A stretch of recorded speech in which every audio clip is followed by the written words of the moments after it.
We have a lot more questions than we can ask, so if yours doesn't get asked, I'm sorry. But we just, we're pressed for time, and we'll do what we can.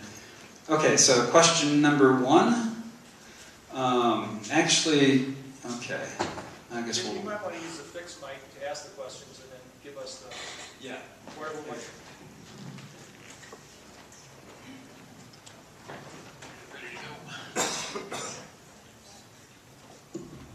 All right, here we go. Okay, our first question is, how worried are you about geologically significant abrupt releases of methane hydrate, I'm presuming from permafrost in the Arctic? Well, there are two possible sources. One is the permafrost has lots of methane in it. I spent a number of years working in the University of Kiel, and our specialty at the University of Kiel, I unfortunately never got there, was the Eastern Siberian Shelf. And that is quite spectacular. There's a lot of methane coming out there. But there is another source of methane that is methane hydrates. Now, what that is methane hydrate is an ice. It has a methane molecule in a cage of water. And these things are, these ices form well above the freezing point of water. Under pressure, down about 200 meters in the ocean, you can get these things developed in the sediments. And as the ocean warms, these can release methane. The release of methane is not nearly so dangerous as the destabilization. This is cement in the sediments of the continental slopes. So they're cemented together in large areas by this stuff. If you remove the cement, you can get pretty hefty landslides. There was one off Norway about, I think that was about 8,000 years ago. When it hit Scotland, the tsunami from it was about 140 feet high, I think. So if that happened today, you'd lose London and a few other places in a matter of minutes. So that's another thing that we don't even worry about very much, because we don't know that much about how much hydrate is there. The estimates vary all over, and we don't know. But however, I will say one thing: the Norwegians will not drill near that site of the Storegga slide because they're afraid that the vibration from drilling might trigger another one. So there's one. Yeah, I guess I'd add that I know in the study I've seen of the permafrost in Siberia, it's estimated that as it melts, about 30% of the gas given off would be methane, and methane is considered to have about 25 times the global warming potential of carbon dioxide. So that's, it's a concern. These methane releases are a real concern as the permafrost melts. Methane not just from the land, but also from the ocean. But the other thing I'd like to add is, of course, there's a good thing that's happened in that we're producing less electricity from coal these days. About a year ago, we hit a point never before in history in the United States where we were producing equal amounts of electricity from natural gas and coal, about 37%. I think it's about 40% now from coal. It used to be close to 50%. So this change from coal to natural gas in electricity production is generally a good thing if you compare a modern combined cycle natural gas plant to a pulverized coal plant. Per megawatt hour of electricity, the natural gas plant will emit about half the carbon dioxide as the coal plant. That's a good thing. The problem is that in the process of hydrofracking to release natural gas, there's a certain amount of gas that's released into the atmosphere. Those are called fugitive emissions. And there's a lot of variation in terms of the estimates if you look in the literature as to what those fugitive emissions are. But there was a new study that just came out by the University of Colorado of a particular hydrofracking that's going on in Utah. And they were coming up with numbers that were around 10% or so, which is very large. And so you get beyond 6, 7, 8%, I mean, the number varies, but you reach a point where the fact that you emit less carbon dioxide from natural gas when you produce electricity, that is offset by those fugitive emissions. And so I think there are studies underway, but it's clear that shifting from coal to natural gas is not a panacea in terms of climate change. I mean, at best, it means we're releasing half the poison into the atmosphere that we were before. But in fact, it's worse than that, because you really need to account for the whole chain of events and account for those fugitive emissions.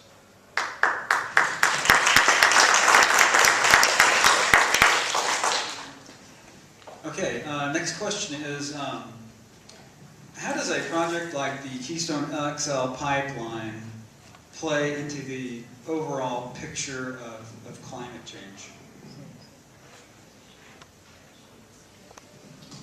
Well, I suggest that it's not the pipeline itself, it's the exploitation of the tar sands. And if you talk about a really bad way to get energy, the material, the tar sands, they call tar sands, the actual composition of the material is asphalt. So, you know, you could do just as well by digging up the roads around here. That's what you're talking about. And burning it. And you get very little energy and you produce an awful lot of CO2. And so, while the focus has been on the pipeline itself, which will allow the tar sands to be developed, it's the tar sands themselves that are the really big culprit.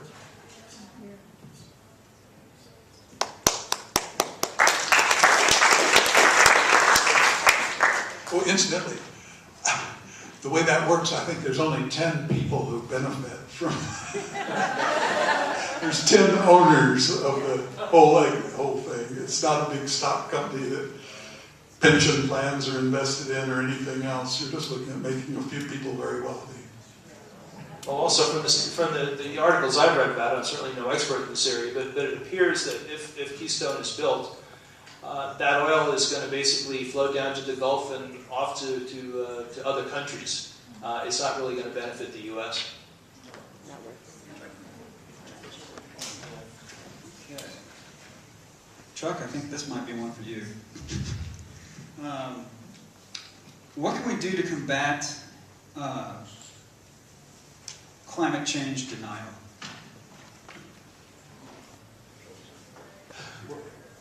Okay.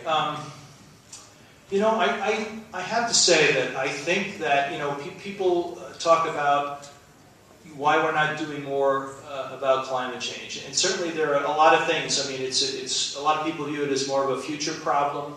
The economy has been bad. It's hard when people are working, trying to find a job. It's hard to think about things like climate change. There's lots of reasons why the public isn't more energized. But I really do think that a lot of it is this misinformation campaign. And I think people don't understand how important, you know, a lot of us think we're not influenced by advertising. But I think Americans are a lot more influenced by advertising than they think they are. And you have a situation here with this misinformation campaign where you have advertising experts at work. You know, a lot of people have said that, well, you know, some of the same tactics are being used here that were used by the tobacco industry.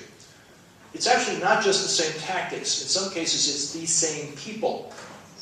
And they've taken what they learned in the tobacco industry and they've translated it into this into the situation with climate change. And they've gotten better at it. And it's become, I think, probably their biggest success, unfortunately, is this political polarization we see, where you know, it has become such a hot topic. And also, I would say that, look, there are climate deniers out there that you're never going to convince them. And not only that, but they've spoken out so strongly about climate change, okay, that it's a hoax or whatever, that it would be very hard for them to reverse position. So I don't think we should spend too much time trying to convince those people. It's sort of the people in the middle ground that we need to educate.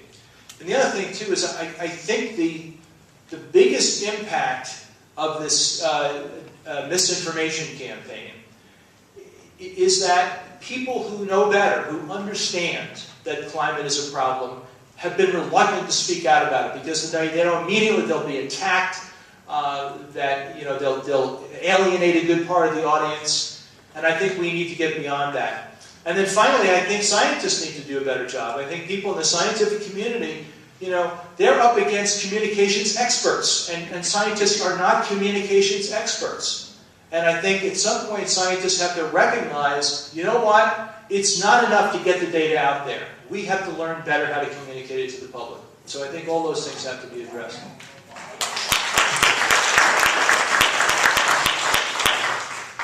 Let me add another point, which is, let's choose correctly who represents us.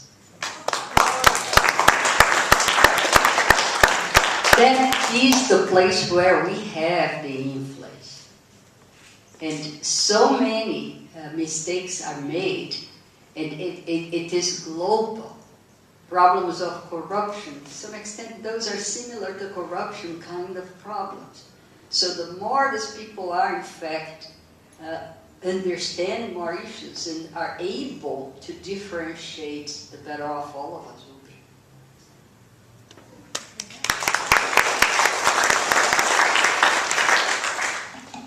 Okay, I think we have time for maybe one or two more questions. The next question is... One more. Yeah, sure. I think you have to realize that climate denial is an American problem. It does not exist in most of the rest of the world. It's generated, of course, by the petroleum industry primarily. And the petroleum industry, U.S. petroleum industry, did try to do this in Italy by putting a lot of ads on television and so on. It sort of took for a while, but then the educational level, general scientific educational level, is higher, and people recognize that it was whatever you say, yeah. Well, baloney, yes. Okay, what would life on Earth be like if CO2 levels in the atmosphere reach 500 parts per million? Any speculation? I'm not quite sure what will happen. The thing is, everything seems to be happening ahead of schedule. We have very elaborate models, and I've been involved throughout my career in helping develop the models and so on and so forth. But you can't keep up with Mother Nature. Mother Nature has surprises in store for us. In the name of a feedback you didn't know about that jumps into the system, and virtually every single feedback you come to is positive, accelerates the system. So that's really, really an extraordinary thing. So what happens when we get to 500? I don't know. That jump that you saw, that I showed you from a 2-cell circulation to a 4-cell circulation, the Chinese think that happens at, now this is, way in the past, 100 million years ago. They think it happens at around 700 parts per million by volume, that this big change in the atmosphere would occur. And believe me, if that's true, well, we'll hit that before the end of this century. And gee, that'll be an exciting time. That's why that plus 25 years, we have something that we need to do that can be implemented, whatever the set of actions is.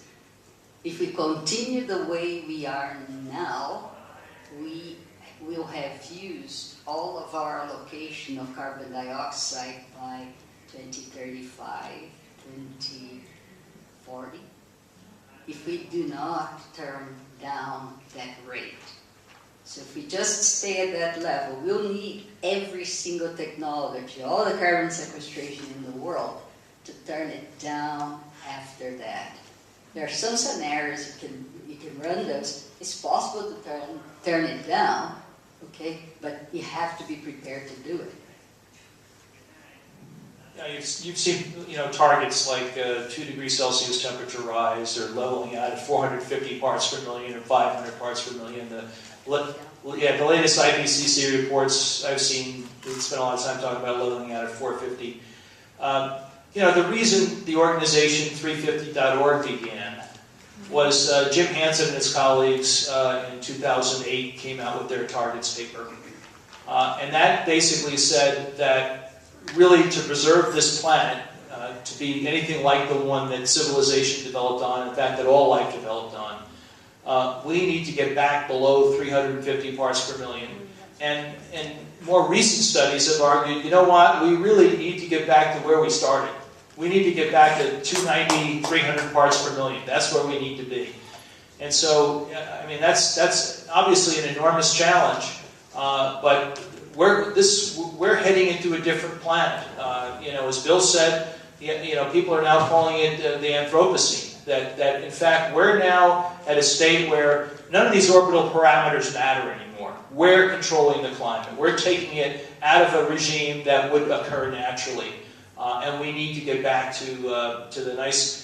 Look, the other thing I'll point out, and you can see that in Bill's diagrams, is Homo sapiens has been around for 130, 140,000 years. If you dig up a skeleton from a human being 130,000 years ago, they look like us. Same size skull, same brain capacity. If you could somehow measure the IQ of a caveman without having, you know, in a socially independent way, they were as smart as we are.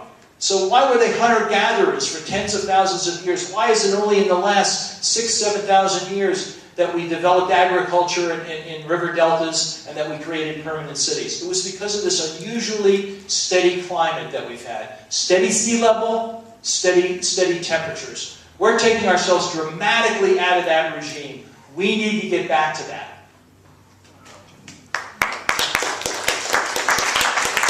Let me continue. Too bad I didn't put that slide there, but okay, if we go to the peak, okay, we then have, let's suppose we are at 400. They are saying 400, 450. Then we have to go down very, very fast and go much faster down, but much below that number, and then wait for the response time to get into equilibrium. We don't really quite know what that equilibrium would be. So the majority of the scenarios will show curves that will go down, others that if you do slightly different go much lower, others that if you do all the same things that you would, we don't know. Those are uncertainties of these models. These models are giant models. Just imagine we're trying to take all the economy, the global economy, put all that we can that the scientists can transform into models, and they can't transform all the things as fast. Each assessment report takes 5 to 7 years to make. We've been doing this for a long time, and getting all this data and trying to put those pieces takes a very long time. But the best information from those does show that we will have to then go down much, much lower before we can come to an equilibrium. By then it's probably 2100. And sorry, I got to add one last thing. There are real dangers in going to these higher levels before we do. I mean, for example, at what point do we really trigger that methane release? We don't know the answer to that, but it may not be much higher than where we are now to see a sudden pulse of that methane release, and then it's a totally different ballgame. So we're on an incredibly risky path right now. Okay, I think that's all the time we have for questions. Let's thank the speakers again.